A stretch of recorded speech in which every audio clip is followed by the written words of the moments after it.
편찮은 주님의 사랑과 거룩한 보혈의 공로를 우리 다 찬양을 합시다. 주님을 만나볼 때까지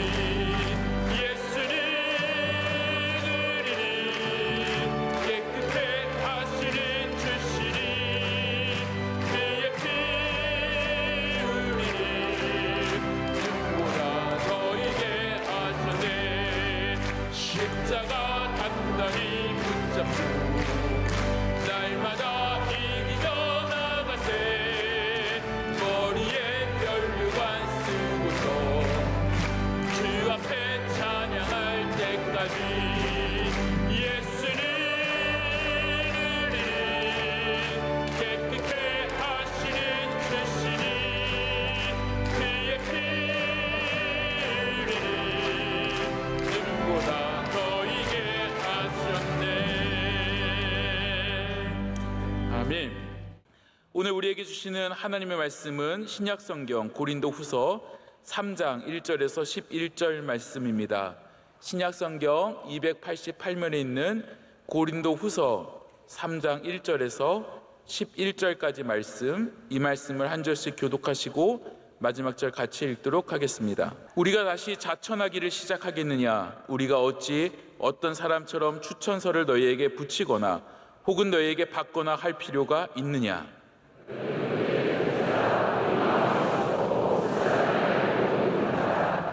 너희는 우리로 말미암아 나타난 그리스도의 편지니 이는 먹으로 쓴 것이 아니요 오직 살아계신 하나님의 영으로 쓴 것이며 또 돌판에 쓴 것이 아니요 오직 육의 마음판에 쓴 것이라.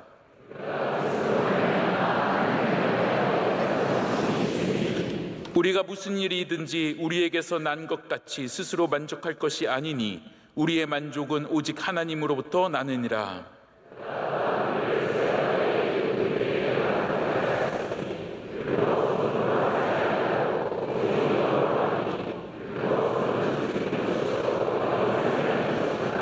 돌에 써서 새긴 죽게 하는 율법 조문의 직분도 영광이 있어 이스라엘 자손들은 모세의 얼굴에 없어질 영광 때문에도 그 얼굴을 주목하지 못하였거든. 정죄의 직분도 영광이 있은즉 의의 직분의 영광이 더욱 넘치리라.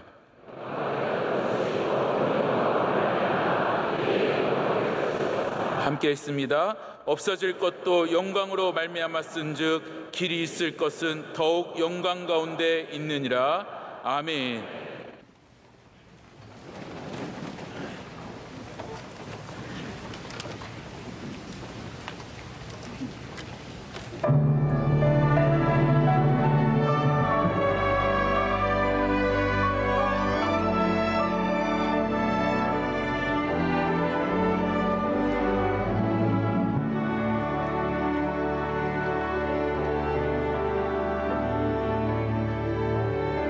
내 것이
이제 말씀으로 은혜 받는 시간입니다. 담임 목사님께서 만족은 하나님으로부터 나느니라는 제아의 말씀을 증거했을 때 큰 은혜의 시간이 될 줄로 믿습니다. 할렐루야. 네, 하나님께서 큰 영광 받으신 줄로 믿습니다. 오늘 말씀은 우리가 보통 편지에 대한 말씀으로 많이 나누는 이야기입니다. 그런데 저도 당연히 그리스도의 편지라는 제목을 정할 수 있었지만 이 편지의 마지막 이야기는 무엇이냐 하면 이 모든 것이 바로 하나님께서 은혜를 주셨다라는 것에 대한 고백이기 때문에 제가 만족은 하나님으로부터 나느니라의 이 5절의 말씀을 제목으로 삼았습니다. 여러분 삶에 혹시 내가 생각해도 참 자랑스럽고 뿌듯한 관계가 있으십니까?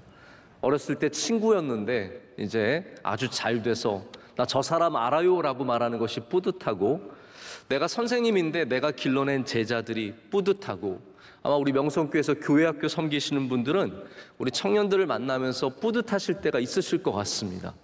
내가 가르쳤던 청년이 잘 자라서 교회 집사가 되고 가정을 이루고 여전히 하나님 앞에 충성하는 모습을 보시면서 굉장히 감격스럽고 감동스러울 때가 있으실 것 같습니다.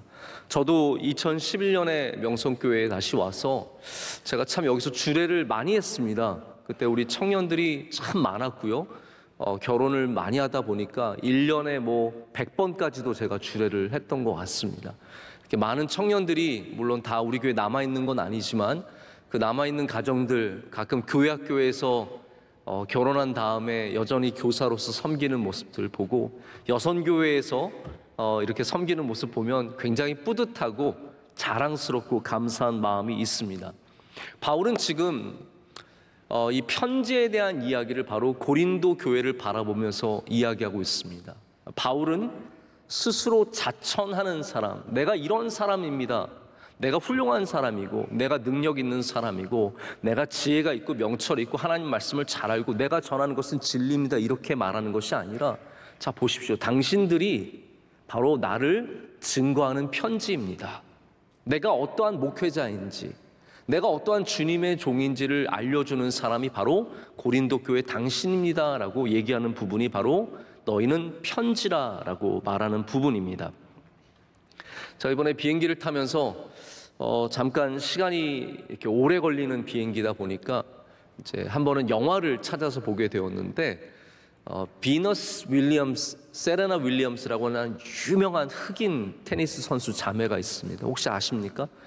이 두 사람은 세계 랭킹 1위를 서로 주고받았고, 특별히 세레나 윌리엄스는 가장 오랫동안 세계 랭킹 1위에 있으면서 아주 여자 테니스계에 큰 족적을 남긴 두 사람입니다. 근데 이 두 사람을 누가 키웠냐 하면 사실은 아버지가 선수로 만들었는데요.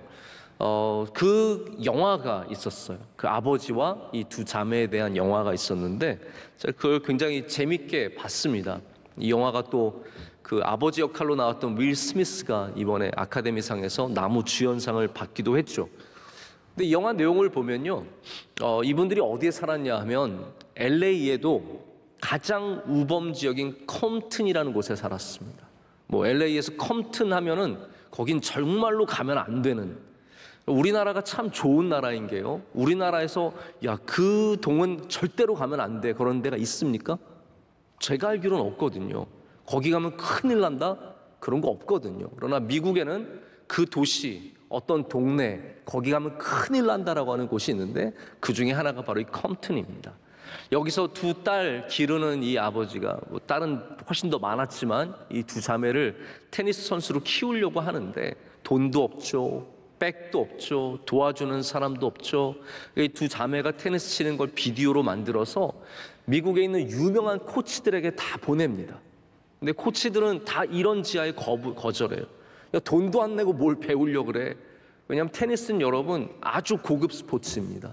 이게 반드시 레슨을 받아야 되고 그냥 운동신경만 있어서 하는 풋볼 같은 스포츠가 아닌 거예요. 이거는 철저하게 레슨 위주의 스포츠이기 때문에 아주 돈 많고 유력한 아이들이 하는 거거든요. 돈도 없는 너희가 어떻게 하겠냐라는 거예요. 근데 이 두 자매의 뛰어난 실력을 본 한 플로리다의 코치가 있었어요. 릭 마치라고 하는 그런 코치가 있었는데 이 사람이 LA까지 날아가서 이 두 자매를 데리고 갑니다. 돈을 주고 집도 주고 내가 다 해줄 테니까 나중에 너희가 버는 돈의 15%를 나에게 주라. 이거 완전 도박이나 마찬가지거든요. 몇백만 불을 들여서 훈련을 시켜주는데 나중에 돈 하나도 못 벌면 걷는 거 하나도 없는 거거든요. 그런데 거기에 딱 자기 눈을 믿고 이 두 자매를 데려갑니다. 그리고 플로리다에서 열심히 훈련을 하고 나중에는 이 자매가 이제 시합에 나가는 걸로 끝나는데 실제로 아마 이 릭 마치는요, 이 두 선수를 길러낸 것만으로도 정말 수백만 불에 해당하는 금액을 뽑아냄고도 남았을 것입니다. 어마어마한 부자가 됐겠죠. 여러분, 릭 마치라는 코치를 여러분이 모르시겠지만 릭 마치라는 사람이 나중에 가서 뭐라 그러겠습니까? 비너스랑 셀레나 내가 키웠어 라고 하면 그게 명함인 겁니다. 어디 가서든 비너스 윌리엄스, 세레나 윌리엄스 내가 코치했어, 그 한마디만 하면 모든 전 세계 테니스인들이 릭 마치를 우러러보게 되고 존경하게 되고 위대하게 바라보게 되겠죠. 여러분, 코치와 감독은 자신이 맡은 팀과 선수로 자기가 증거되는 겁니다. 내가 뛰어난 감독인지를 어떻게 알 수 있습니까? 자기가 아무리 떠벌리고 자랑해도 그거는 증거가 될 수 없습니다. 나 뛰어난 코치입니다. 나 뛰어난 감독입니다. 그게 증거가 안 돼요. 그러나 팀이 우승하고 선수가 잘 되면 그 사람은 훌륭한 감독이고 훌륭한 코치로 증명이 되는 것이죠. 여러분, 목회자도 마찬가지입니다. 목회자가 나 설교 잘해요. 자기가 그런 말하는 사람 우선 여러분 경계해야 합니다. 제가 그런 말을 가끔 하는데 여러분 경계하셔야 됩니다. 자기가 자기 설교 잘한다, 나는 좋은 목회자다라고 말하는 것은 이미 이상한 거예요. 목회자가 자기를 증거하는 것은 무엇입니까? 교회로 증거하는 거예요. 교회가 은혜가 있느냐? 교회가 화목하느냐? 교회가 욕심과 욕망과 서로 경쟁의 그러한 문화인가? 아니면 정말 예수 그리스도 복음 중심의 문화인가? 그거로서 목회자가 자기가 증명이 되겠죠. 여러분, 자식들은 마음대로 안 된다고 하지만 때로는 우리 부모님들 가운데 훌륭하게 자녀를 키워내시는 분들이 있습니다. 뭐 정경화, 정명훈 이런 자녀들을 길러내신 그 어머니는 얼마나 유명한 분이세요. 그분은 책도 쓰셨고 어디에 가서도 많이 이렇게 방송에도 나오시지 않았습니까? 늘 존경의 대상이 되는 것은 자녀들이 그 어머니를 추천하는 편지가 되었기 때문입니다. 명성교회가 바로 우리를 추천하는 편지이며 바울에게 고린도 교회는 바로 바울이 어떠한 주의 종인지를 보여주는 굉장히 중요한 편지가 된다라는 말입니다. 여러분, 편지가 제가 편지에 대한 말씀을 준비하면서 여러분께 이거 꼭 말씀을 드리고 싶었어요. 편지라는 주제로 이 말씀을 정해서 이 구절을 정해서 설교를 하다 보면 많은 분들이 그리스도의 편지를 사랑의 편지로 많이 말씀을 전하시는 경우가 생기는 것 같아요. 주님께서 우리를 사랑하셔서 우리에게 편지를 보내신다. 근데 여러분, 여기에 나온 편지는 러브레터가 아닙니다. 이거는요, letter of recommendation, 추천 편지입니다. 추천 편지. 초대교회에서 정당한 사역자들과 이단에 속한 사역자들을 구별할 수 있는 것이 무엇이 있었겠습니까? 바로 추천 편지예요. 누구에게 추천을 받아서 왔느냐? 누가 이 사람을 증명해주고 증거할 수 있느냐? 이게 굉장히 중요한 문제였거든요. 순진한 그리스도인들이 이상한 사람이 자기 괜찮은 사람이라고, 나 누구누구 안다고 자기가 하는 말을 듣고 그 사람을 쫓아갔다가 그 사람에게 돈을 바치고 시간을 주고 자기의 몸과 모든 것들을 다 바친 다음에 나중에 멸망의 길로 가는 일이 흔했다라는 거예요. 그래서 당시의 초대교회는 이렇게 누군가가 나를 추천해서, 누군가 나를 증거해서 편지를 보내주면 그 편지를 갖고 다녔습니다. 그래서 예를 들어서 바울이 그 편지를 가지고 다녔으면 고린도 교회에 도착해서 그 고린도 교회 사람들에게 보여주는 거예요. 보십시오. 난 이렇게 교회의 지도자들 베드로와 바나바와 안드레와 야고보와 이런 사람이 나를 다 추천해 줍니다. 나는 안전하고 확실한 사람입니다를 보여주고 이렇게 목회를 하게 된 겁니다. 바로 그 편지에 대한 이야기를 오늘 바울은 쓰고 있습니다. 자, 바울은 먼저 편지의 위력을 아는 사람입니다. 그래서 이 편지에 대해서 중요하게 다루고 있습니다. 왜 편지의 위력을 알았느냐 하면요, 여러분, 바울이 처음에 회심했다라고 나왔을 때 누가 바울을 믿어줬습니까? 아무도 바울을 믿을 수가 없었습니다. 바울은 어떠한 사람이었습니까? 사도행전 7장에서 스데반을 바로 순교시키는 그 가장 참혹한 일을 감당한 사람이 바로 바울이 아니겠습니까? 바울이 이렇게 아주 기독교를 말살하는 곳에 가장 앞장섰던 사람인데, 이 사람이 회심했다라는 것이 누가 증거를 해줄 수 있으며 그것을 어떻게 믿을 수 있겠습니까? 그래, 바울이 아라비아도 다녀왔지만 바울이 자기 고향 가서 거기서 그냥 죽어 지냈습니다. 거기서 수년을 머물고 있었습니다. 아무도 그를 상관하지 않을 때 누가 가서 바울을 데려옵니까?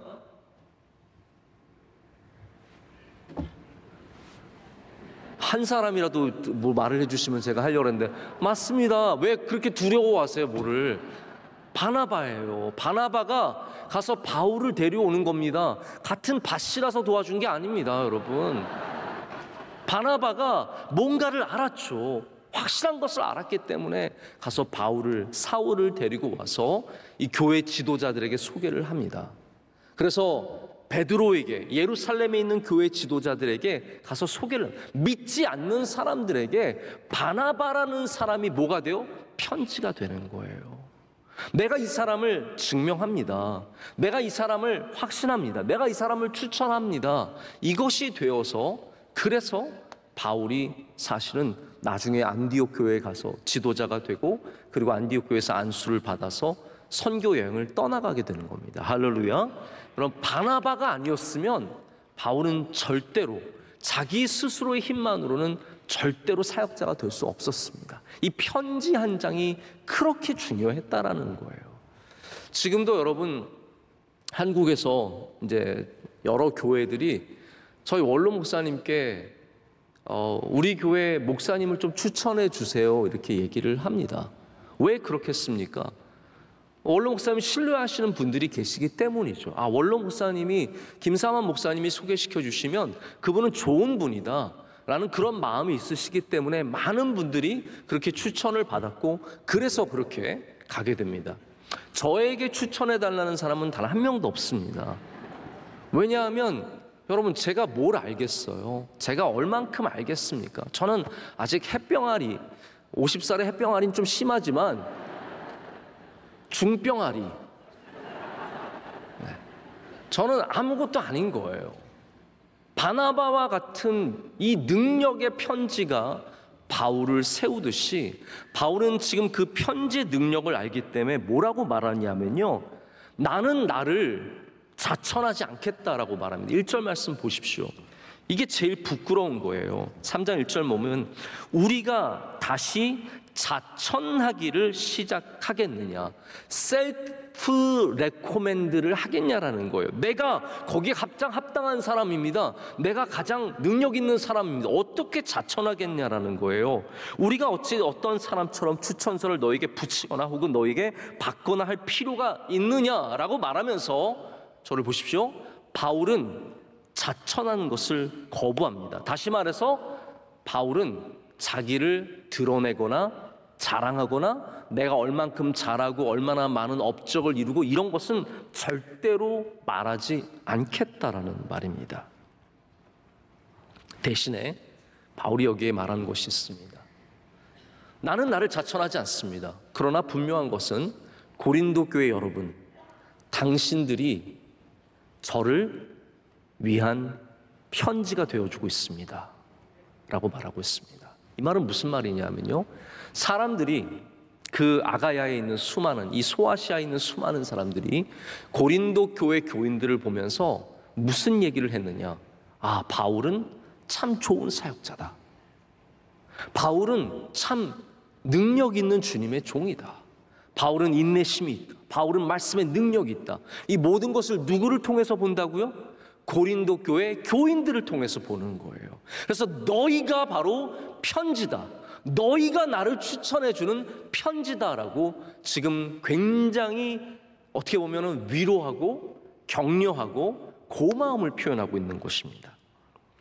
그럼 우리가 살아가다가 제일 낯뜨거운 경우가 언제 있을까요?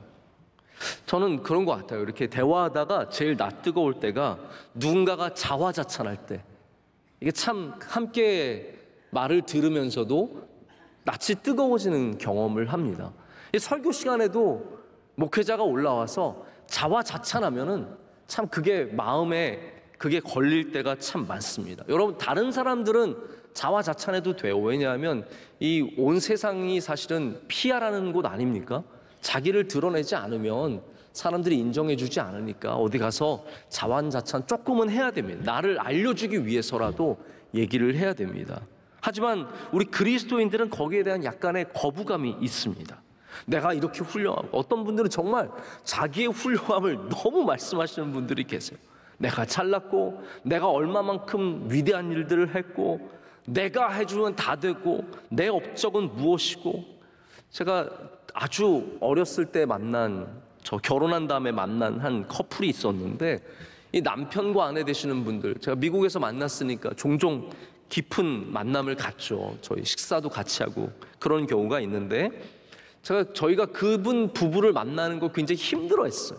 저는 사람은 그렇게 많이 힘들어하지 않는데 이 두 분은 너무 힘들었어요. 왜냐하면 만나면 항상 저희에게 내가 누구를 알고, 사람들은 그 이야기하는 거 참 좋아합니다. 내가 누구를 알고, 누구와 가깝고, 내가 그분과 얼마 전에 전화를 했고, 내가 그래서 그분을 알고 있고, 얼마나 가까운 사이고, 내가 뭐 이메일도 주고받고 있고, 뭐 모든 분들, 제가 무슨 어떤 목사님 바로 내가 그분 아는데요, 어느 장로님, 내가 그분 이메일 지난번에 주고받았는데요, 무슨 말이 대화가 안 돼요. 다들 다 내가 괜찮은 사람이라는 거예요. 여러분, 기억하셔야 할 것이 있습니다. 자랑은 관계를 끊고 겸손은 관계를 이어줍니다. 우리 하나님 앞에서도 마찬가지입니다. 하나님 앞에서도 교만해지면 관계가 끊어지고 겸손해지면 관계가 깊어집니다. 똑같은 인간에게도 그렇고 하나님에게도 그렇습니다. 바울은 지금 모든 사람들 앞에 자기가 자랑하는 것이 아니라 바로 고린도 교회 이 사람들이 나의 자랑이 된다라고 말하고 있습니다. 나에게 추천 편지가 되어준다라고 말합니다. 그래서 2절 말씀 우리 함께 보시겠습니다. 2절 말씀 우리 다 함께 한 목소리 읽겠습니다. 너희는 우리의 편지라 우리 마음에 썼고 뭇 사람이 알고 있는 바라. 아멘. 바울이 누군가요? 바울이 어떤 일을 하나요? 바울은 어떠한 목회자입니까? 라고 물어본다면 고린도 교인을 봐라, 고린도 교회를 봐라, 이거라는 거예요. 가장 명확하고 가장 분명하고 가장 정확하게 말해줄 수 있는 사람들이 바로 고린도 교회 교인들, 바로 여러분이라고 말하고 있습니다.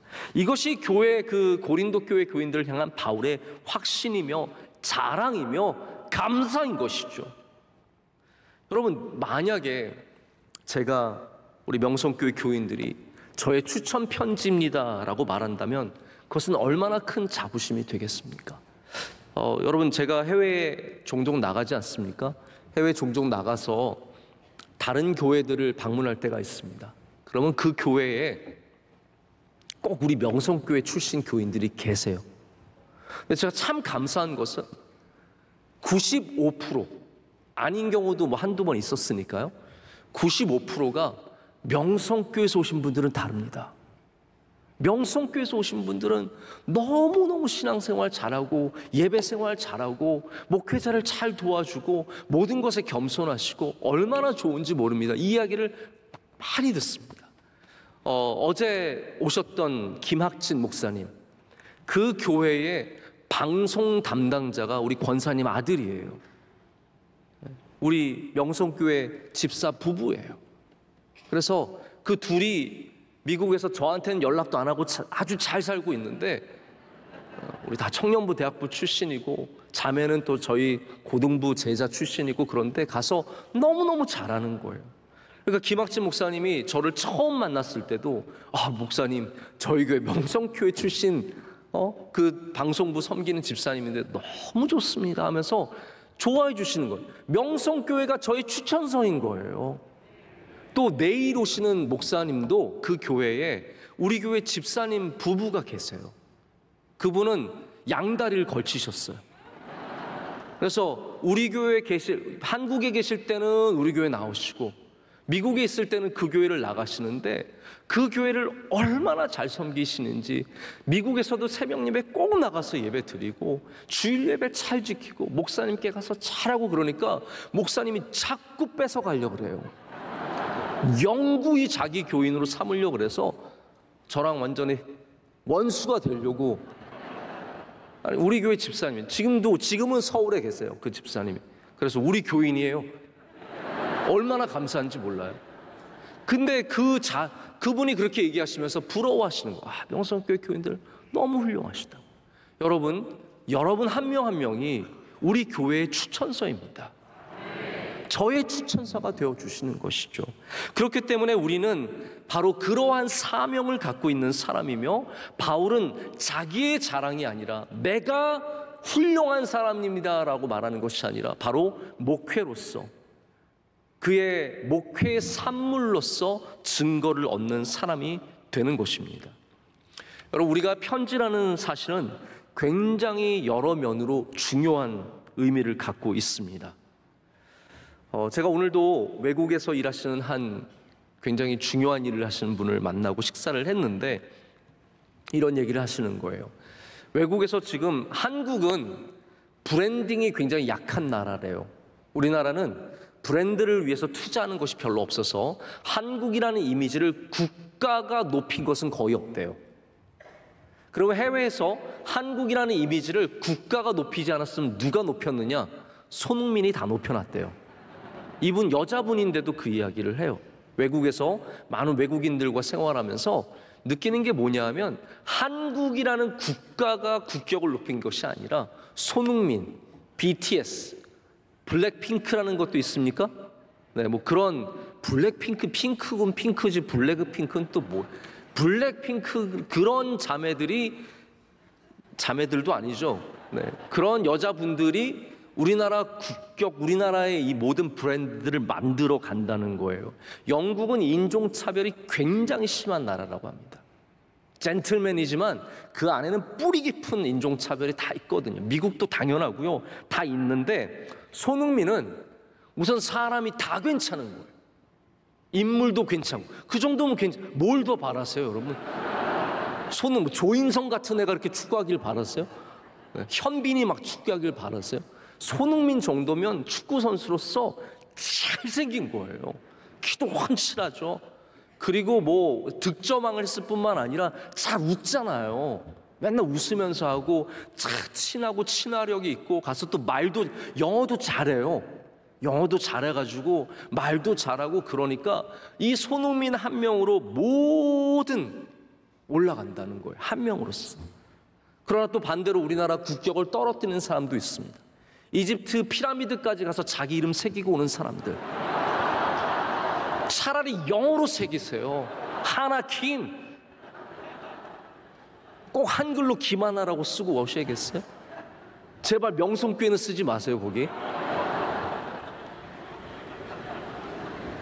해외 가서 사기치고 사고 만들고 문제 일으키고 그런 사람들이 또 반대로 나라의 이름을 먹칠을 하는 것입니다. 자, 그래서 우리는 다 개인이지만 동시에 다 대표성을 갖고 있습니다. 우리는 다 한 명 한 명의 사람이지만 여러분 한 명 한 명이 어떤 거대한 공동체를 사실은 대표하고 있어요. 왜냐하면 우린 편지이기 때문이에요. 우리 그리스도인들에게 있는 가장 큰 딜레마가 바로 그겁니다. 나는 그냥 개인으로서 예수님 잘 믿고 그냥 편하게 살고 싶은데 사실은 내 한 명이 아무것도 아닌 내가 기독교를 대표하고 있어요. 여러분 안 믿는 집안에서 믿는 분 하나 있잖아요. 그 사람 한 명을 통해서 기독교를 다 판단합니다. 야, 무슨 교인이 저래? 내가 집사님인데 뭐 제사 때 만나가지고 소주 한 2병 마시고 막 널브러져가지고 막 거기서 막 이상한 소리 하고 있으면, 야, 이거 봐라, 집사가 저런다 그래요. 사람들이. 나는 그냥 개인 한 명인데 그 개인 한 명을 통해서 기독교 전체를 판단해 버린다라는 겁니다. 이 편지라는 것이 여러분 얼마나 무서운 얘기인지 모릅니다. 우리 교회 미디어 쪽에서 아주 잘하시는 집사님 한 분이 계세요. 제가 그분과 이야기를 나누게 되었는데, 이분 회사에 직원 한 명이 이제 지원을 했는데, 인터뷰를 해보니까, 자기가 직접 인터뷰를 하진 않았지만 교회에 아주 열심히 다니는 직원이고, 그리고 주말에는 자기는 일을 딱 못한다고 딱 이렇게 끊었대요. 그래서 왜 그러냐 그랬더니 자기는 교회에 가서 방송을 섬겨야 되기 때문에 일을 못한다. 요즘 그 정도면은 아주 훌륭된 헌신된 사람이잖아요.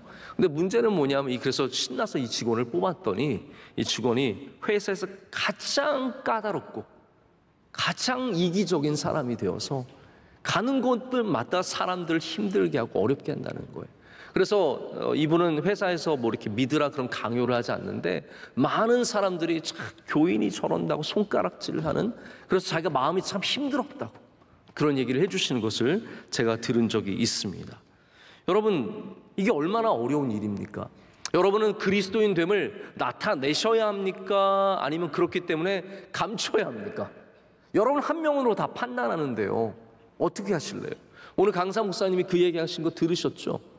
네, 직장에 있는 두 친한 직원이 서로 총동원주의를 데려가려고 밥 먹자, 그래서 서로 자기가 하고 싶은 말 하고 있었다는 거잖아요. 이번 주일에 뭐 하냐, 너 이번 일요일 날 아무것도 안 하면 나랑 같이 가자, 내가 한 번만 나오면 되고 내가 밥은 내가 사줄 테니까, 뭐 이래서 서로 그냥 총동원주의. 그러니까 왜냐하면 서로 교회 다니는 거 모르는 거예요. 아무리 가까이서 일하고 아무리 친해도 교회에 다니는 거, 그러니까 차라리 그게 나은 것인지 여러분 한번 스스로 판단해 보세요.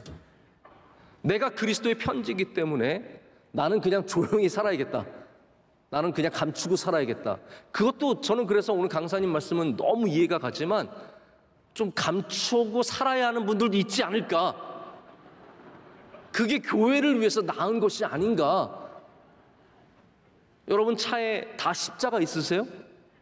위험한 분들은 좀 떼세요. 욕 많이 하시는 분들, 빵빵 많이 누르시는 분들, 추월 많이 하고 많이 끼는 분들 절대로 안 됩니다. 여러분, 우리는 한 명이죠. 난 한 명입니다. 근데 사람들은 우리를 한 사람으로 보지 않고 우리를 교회로 봅니다. 우리를 그리스도 제자 모두를 우리 안에서 봅니다. 기독교 전체를 우리 안에서 봅니다. 그것이 우리의 딜레마입니다.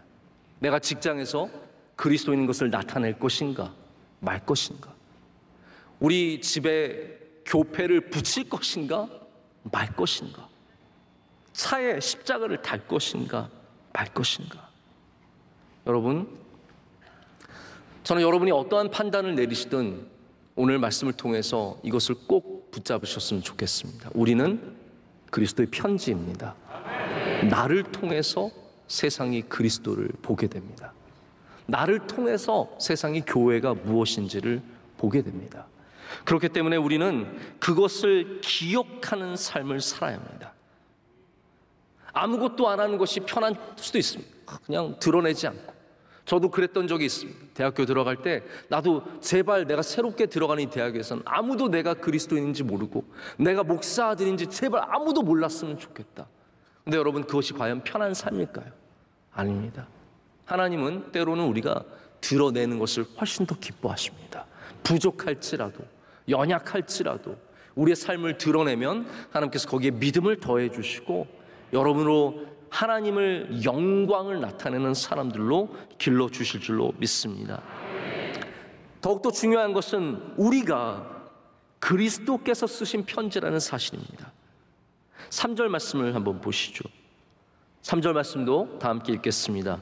너희는 우리로 말미암아 나타난 그리스도의 편지니 이는 먹으로 쓴 것이 아니요 오직 살아계신 하나님의 영으로 쓴 것이며 또 돌판에 쓴 것이 아니요 오직 육의 마음판에 쓴 것이니라.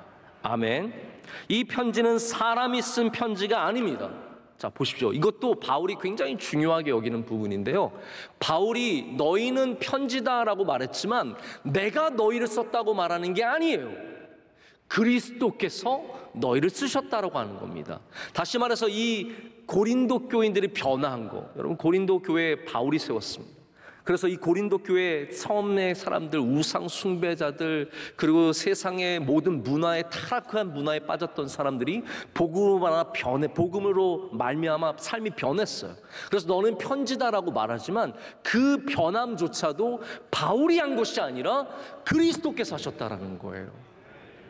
그것을 바울의 능력으로 한 것이 아니라 하나님의 영이 해주셨다라는 겁니다. 먹으로 쓰는, 금방 지워지는 것이 아니라 우리에게 영원히 새겨지는, 이 마음판에 새겨지는 것으로 써주셨다라는 말입니다. 여러분, 바울이 얼마나 훌륭한 종입니까? 그러나 바울은 절대로 하나님의 영광을 빼앗으려고 하지 않습니다. 그가 갖고 있는 모든 자랑, 고린도 교회가 그에게 자랑이 되었지만 그것조차도 하나님께서 쓰신 것이다 라고 여기 말을 하고 있습니다. 여러분, 하나님은 지금도 우리에게 글을 써주고 계십니다. 하나님은 지금도 우리의 마음판에 새겨주십니다. 하나님은 새기시는 분이십니다. 할렐루야. 하나님은 쓰시는 분이십니다. 하나님은 감동으로 지금도 하나님의 말씀을 이어가고 계신 분이시라는 거죠. 구약에는 하나님께서 돌판에 새겨서 주셨습니다. 바로 그것이에요. 돌판에 새겼어요. 그런데 이제는 돌판이 아니라 우리의 영에, 우리의 마음판에 새겨주신다라는 것이죠. 돌판은 사라졌습니다. 언약궤는 사라졌습니다. 모세가 받았던 그 2개의 돌판은 어디로 갔는지 모르게 되었어요. 그러나 우리의 마음판에 새겨주신 그리스도의 편지는 영원토록 살아있는 것이죠.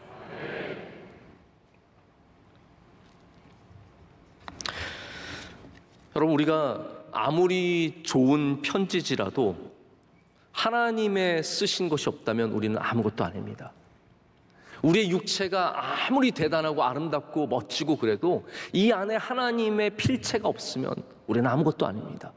그러나 반대로 우리가 아무리 부족한 사람일지라도 이 안에 하나님께서 글을 새겨주시면 그 사람은 가치 있는 인생이 되는 것이죠. 저희 아이들도 한국 위인 그런 책들을 많이 보는데, 보다 보니까 이중섭 책이 있었어요. 그래서 저도 이중섭 책을 다시 한번 보게 되었는데, 이중섭 선생님은 은박지, 담뱃갑에다 그림을 참 많이 그렸대요. 300점을 그렸다고 합니다. 그 중에 최초의 몇 점이 미국의 모던 아트 뮤지엄, 이 현대 박물관에 들어가서 전시되어 있다고 합니다.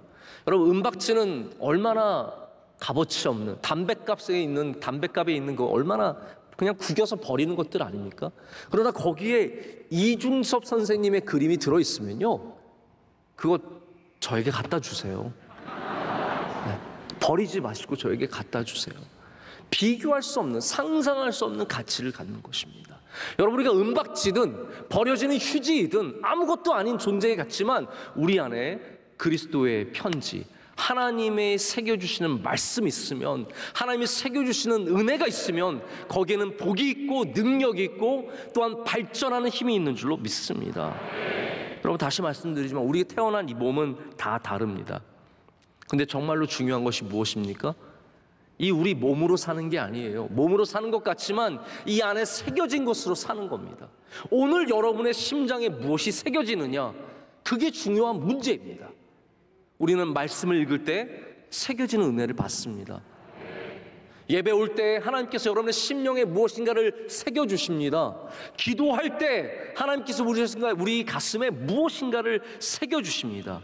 그것이 우리로 성장하게 하고 발전하게 하고 변화하게 하고 능력의 열매를 맺게 하는 것입니다. 이게 없으면 우리는 그냥 육체에 지나지 않습니다. 저는 여러분, 오늘 이거에 대해서 좀 여러분이 꼭 마음을 두셨으면 좋겠어요. 오늘 내 마음에 주님께서 새겨주시는 무엇이 있는가? 여러분, 그것이 많으시기를 축복합니다. 기도할 때 하나님께서 여러분에게 던져주시는 그 새김, 말씀을 읽을 때 내게 주시는 그 새겨짐, 찬양할 때 내 마음에 와닿는 그 새겨짐. 여러분, 그게 진짜라는 거예요. 진짜 가치 있는 것들이라는 거예요. 여러분을 참 능력을 주고 변화시키고 하나님의 아름다운 창조물로 만들어주는 것이 이 단순한 육체가 아니라 우리 안에 있는 이 마음판이라는 거죠. 얼마나 귀합니까? 세상에 수많은 문자판들이 있었지만, 쐐기 문자판들이 수없이 바벨론에 있었지만 다 사라지고 얼마 남지 않았습니다. 여러분, 그러나 우리 마음판에 새겨진 것은 영원토록 가는 것이죠. 우리 평생 갈 뿐만 아니라 하나님의 나라에서 영원토록 이어지게 될 줄로 믿습니다. 말씀을 정리하고 맺고자 합니다.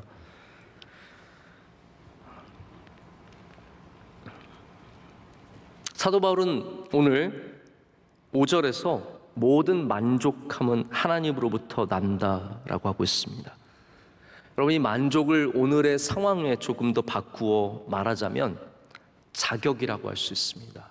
이렇게 번역을 읽어드리겠습니다. 새 번역인데요, 우리가 이런 일을 할 수 있는 자격이 우리에게서 났다고 생각하지 않습니다. 우리의 자격은 하나님에게서 납니다. 자, 만족이라는 단어로 이해하면 굉장히 쉽지 않습니다. 그런데 자격이라는 단어로 이해하면 굉장히 이 문장은 분명해집니다.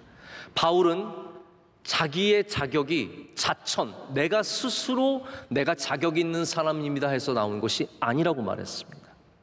내가 자격이 있음을 보여주는 것은 당신들, 여기 고린도 교회 교인들이며, 그 이유는 당신들이 나의 편지가 되어주기 때문이다 라고 말합니다. 근데 그 편지를 누가 쓰셨다고요? 그리스도께서 쓰셨고 하나님의 영이 써주셨다라는 겁니다. 그렇기 때문에 나의 자격은 내게 있는 것이 아니라 바로 하나님께 있다라고 말하고 있습니다. 하나님께서 주신 자격. 그래서 바울은 끝까지 겸손한 주님의 종의 길을 걷게 됩니다. 스스로를 높이는 자천의 길을 걷지 않았습니다. 그가 죽도록 충성하여 섬긴 교회가 바로 그의 편지라는 것을, 그래서 그들을 칭찬하였고 그들에게 고마움을 표현하며 더 나아가서는 이 모든 영광을 하나님께 올려드립니다. 여러분, 우리는 어떤 일을 만나든 이 자세를 놓치지 않기를 소망합니다. 겸손해야 합니다. 할렐루야. 겸손해야 합니다. 끝까지 겸손해야 합니다. 제가 어디 컨퍼런스를 가서 얘기를 들어보면 정말 가장 많이 도전받는 것 중에 하나가 리더십 컨퍼런스가 대부분 뭐 잘하고 아닙니까? 근데 저는 항상 이 겸손이라는 단어가 나올 때마다 다시 한번 제 귀를 더 기울이게 되는 것 같습니다. 여러분, 모든 리더십에는 겸손이 있어야 합니다. 모든 리더십뿐만 아니라 팔로우십, 우리가 잘 따라가기 위해서도 겸손이 있어야 합니다. 모든 섬김에도 겸손이 있어야 합니다. 이 겸손 없이 우리는 자격을 가질 수 없습니다. 여러분의 자격이 있다면 그것은 잘한 것이 아니라 하나님 앞에 겸손한 것입니다. 우리가 주님께 쓰임받는 자격은 우리가 능력이 있어서가 아니라, 내가 육신의 힘이 있어서가 아니라 바로 하나님께서 우리를 은혜 주시기 때문입니다. 겸손한 자에게 하나님께서 오늘도 은혜 주시고 여러분이 넉넉히 주님의 일을 감당하는 자격을 또한 허락해 주실 줄로 믿습니다. 우리 함께 찬양하고 기도하도록 하겠습니다.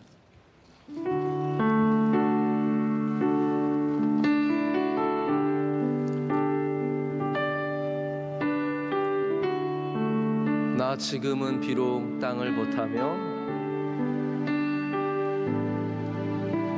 나 지금은 비록 땅을 벗하며 살지라도 내 영혼 저 하늘을 디디며 사네. 내 주님 계신 눈물 없는 곳, 저 하늘에 숨겨둔 내 소망 있네. 보고픈 얼굴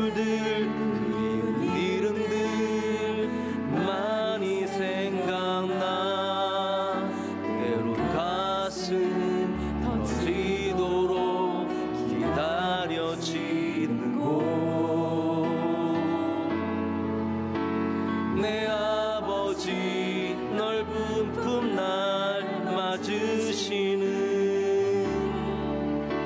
저 하늘에 쌓은 내 소망인데 주님 그 나라에 이를 때까지 순례의 걸음 멈추지 않으며 어떤 시련이 와도 난 두렵지 않네. 주와 함께 걷는 이 길 주님 그 나라에 이를 때까지 순례의 걸음 멈추지 않으며 어떤 시련이 와도 난 두렵지 않네. 주와 함께 한 번만 더 하겠습니다. 주님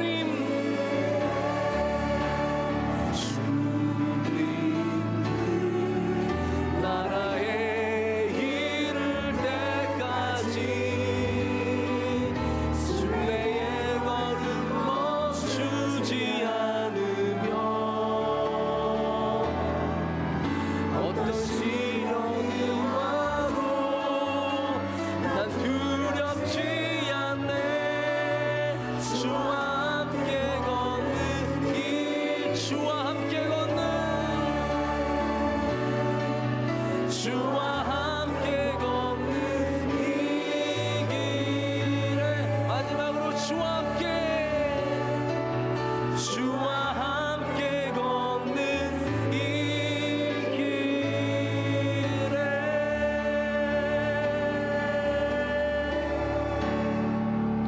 하나님 아버지 감사합니다. 우리가 살아가는 이 땅에서 우리의 걸음이 멈추는 그날까지 주님 부르시는 그날까지 주님의 뜻을 이루며 주님의 영광을 나타내며 살아가는 우리 모두가 되게 하여 주시옵소서. 하나님 수요예배를 목숨과 같이 지키는 주의 성도들이 여기에 있습니다.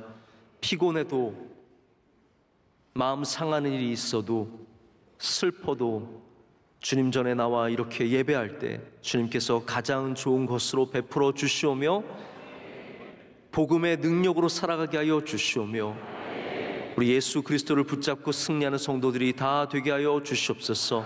오늘 저녁에도 예물 드리는 손길들을 기뻐 받아 주시옵고 하나님께서 그 손길들마다 주의 은혜와 주의 복을 내려 주시옵소서. 하나님 우리 사랑하는 은퇴 장로님들 우리 교회에 수많은 눈물과 수고를 남겨주신 귀한 분들입니다. 하나님께서 우리 장로님들의 그 모든 헌신을 기뻐 받아 주시옵고 앞으로도 더욱더 강건하셔서 주님 맡겨주신 일을 넉넉히 감당하며 우리 교회 가장 존경받는 어른들이 되게 하여 주시오며 믿음의 본이 되게 하여 주시오며 하나님께서 그 가정과 하시는 일들을 복되게 하실 줄로 믿습니다. 우리 장로합창단이 앞으로 더욱더 발전하여서 한국을 대표하게 하여 주시오며 하나님께 큰 영광 올려드리게 하여 주시옵소서. 찬양대의 찬양을 기뻐 받아 주시옵소서. 하나님 헌신된 종들에게 날마다 기름 부어 주시며 주의 능력의 손으로 붙잡아 주실 줄로 믿습니다. 42주년 창립 기념주일의 모든 행사가 하나님께 영광이 되게 하여 주시옵고 준비위원 한 분 한 분이 하나님의 은혜로 감당하게 하여 주시옵소서. 강사님들에게 성령 충만한 은혜를 내려주시오며 임직 감사 예배 은혜 내려주셔서 하나님께 영광이 되는 행사가 되며 우리 모두에게는 성령 충만의 은혜가 있을 줄로 믿습니다. 모든 단기 선교와 학예의 모든 수련회 위에 주님 은혜 내려주셔서 단 하나의 사건 사고도 없게 하여 주시오며 하나님께서 눈동자처럼 지켜보아여 주시옵고 은혜를 충만히 내려 주시옵소서. 원로 목사님 지금도 먼 곳에 가 계신데 하나님께서 동행하여 주시고 가시는 곳마다 주의 말씀이 선포되게 하여 주시오며 많은 열매를 거두게 하여 주시옵소서. 이 모든 것을 주님께 감사함으로 아뢰 때 이제는 우리 주 예수 그리스도의 크신 은혜와 하나님 아버지의 영원하신 사랑과 성령님의 함께하심과 임재하심이 주의 예배를 사모하며 주님께 주신 삶으로 이제 기쁨으로 나가는 모든 사랑하는 성도들과 가정들과 기업 위에 이제로부터 영원토록 함께하시기를 간절히 축원하옵나이다. 아멘.